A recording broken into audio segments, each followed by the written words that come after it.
Hello, my sweet friends. Welcome back to the Book Nook. I'm Raggedy Auntie, and Auntie Potato and I have a really cool book for you today called The Django. And it's the Django with a silent D. It was written and illustrated by Levi Pinfold.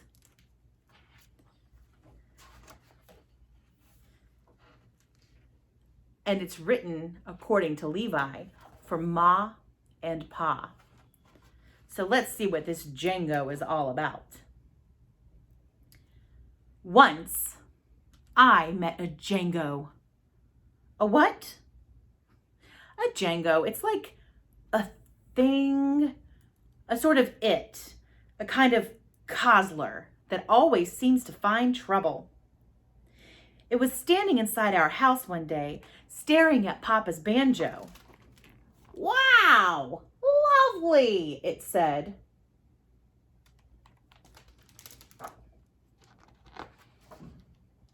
When I went inside, it looked up at me. "Hello," it said. "Hello," I said back. "I like that shiny thing," it said, pointing to the banjo. "It's nice, but it's Papa's, and nobody is allowed to touch it," I warned. "Well, imagine that. That's just what I am, a true-to-life N-O-B-O-D-Y nobody. It's only my middle name," it said. As it started to twang the strings, I said, "Don't," but it ignored me. Then it started to prance around and sing.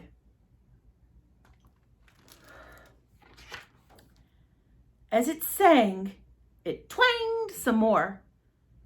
And as the strings twanged, something crackled and crunched. Then came a smunch, a swoosh, and a scrunch. Then a huge whack and a massive snap. And all of a sudden, Papa's banjo was wrecked. "Ho-ho!" ho-hoed the Django. "That was fun. Have you got another one?" "Of course not," I shouted. "Look what you've done." In a few moments, Papa arrived, yelling, "What's all this noise? What's the hoo-ha about?" He saw the smashed up banjo, then he looked at me. I said, "It was that thing that did it," pointing to where the Django had been. "There's nobody there," he yelled. "I know," I shouted. "Well, you're going to bed and you're not having any dinner," cried Papa. Oh, that made me mad. I hadn't done a thing. But from then on, the Django began to sneak in. Papa was still as mad as an ape the next morning, I'll tell you that. He told me I would have to work to earn the money for a new banjo, starting with fetching some water for Wilfred, the old horse.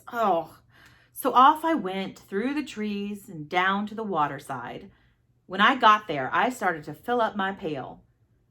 "Hello," said a voice behind me. "Oh, not you again. Can't you go away?" I cried. "Not likely," the Django said.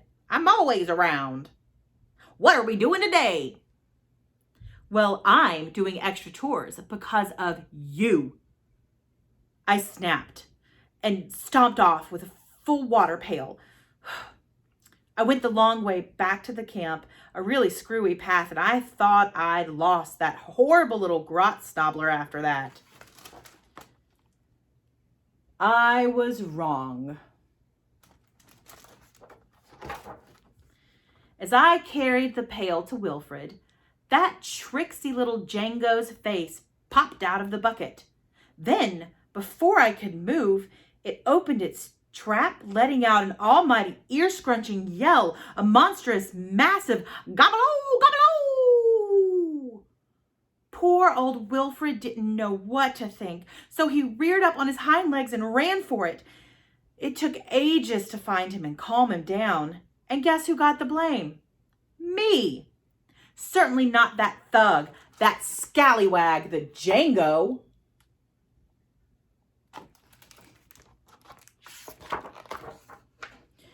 The next few days were a nightmare.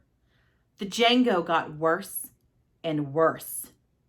Not only was it appearing and disappearing all over the place, it was managing to do other things too, impossible things. When we went through town, it did something to my tongue. My words got all jumbled and I said them wrong. Horrible nicknames shot out of my mouth. Chatty bum, goon, giglet, slug, ditch drone, void wit, fish face, stinker. The Django thought it was tremendously funny. Papa didn't.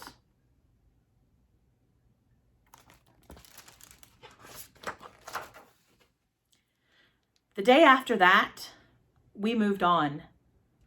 Papa told me to sit quietly next to him. As we traveled, all was calm. That was until I heard that familiar little ho-ho. In a second, my feet were dancing without my saying so, and before I could figure out what was happening, I was hopping toward a farmyard. That blasted Django was getting into my legs now, too.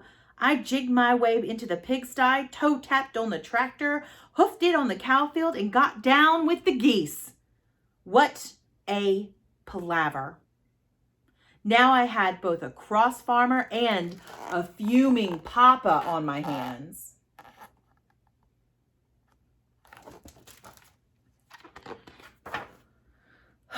On the third day, it just got silly. My family threw a shindig for Cousin Philippe's birthday. Everything was going well, and folks were happy as could be when the band started to play. The problems began when Grandpapa Jacques stood up to dance. There were suspenders buttoned at bizarre angles, laces and spaghetti tangles, necktie, thumb and finger mangles, and complex coattail ankle strangles. Soon everybody was in such a mess that you couldn't tell a shoe from a hat or a mustache from a particularly attractive hairstyle. Well, you'll never guess who the main suspect was. Go on. It was me. Me! I got such a scolding for something I hadn't even done.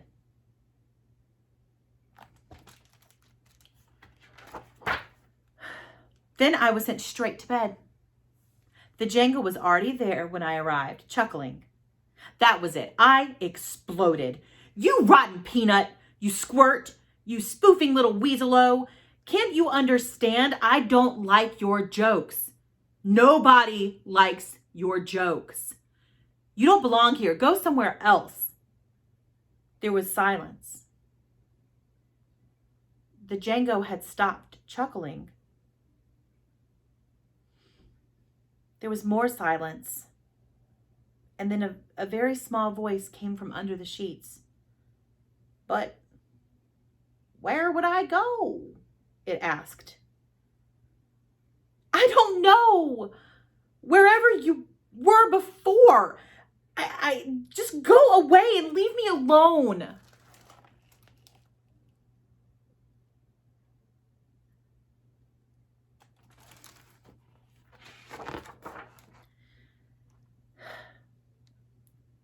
So it did.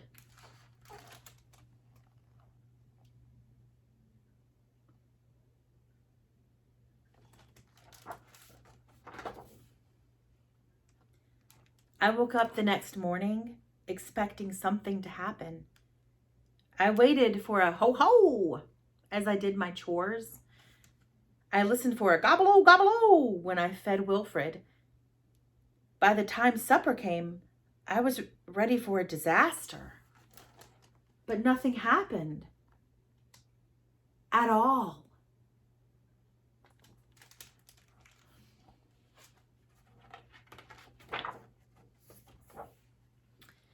At the end of the week, Papa said, "What's wrong, Jean?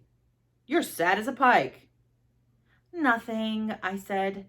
"It's just that, oh, never mind. It's silly." "Nonsense. You look as if someone's stolen all your marbles. What's making you act like a trodden down bean, little man?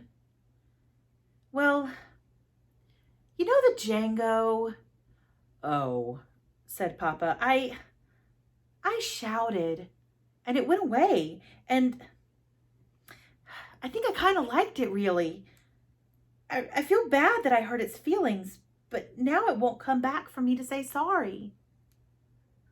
Oh dear. That Django's giving you the blues, eh?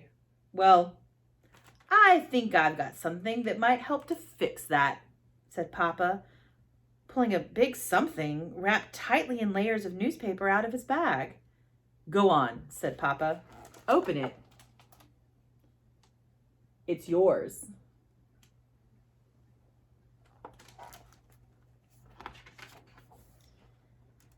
Inside was a lovely, shiny banjo, looking better than new. My banjo would have been yours last week, but this one will have to do, said Papa. Remember, a banjo is much more fun if you can play it, so take care of it. I will, I promise, I said. I twanged a string, and all of a sudden I felt a little bit better. Pluck this one with your finger on that spot there, said Papa. I really liked the way it sounded when I did that. Wow, thanks, I said. Then Papa sat with me for hours and helped me to make a tune with plenty of ho-hos in it. We even made up words.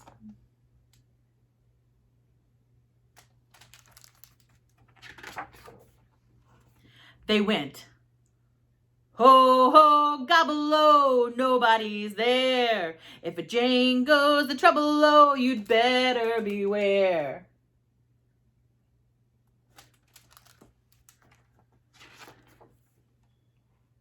And every time I sing it, a very strange thing happens. I swear I can hear the tap, tap of small dancing shoes and the sound of a small voice ho-hoing along with me. But when I turn to look, there's nobody there. What? You don't believe me? Well, try singing it yourself. And then you might hear it too.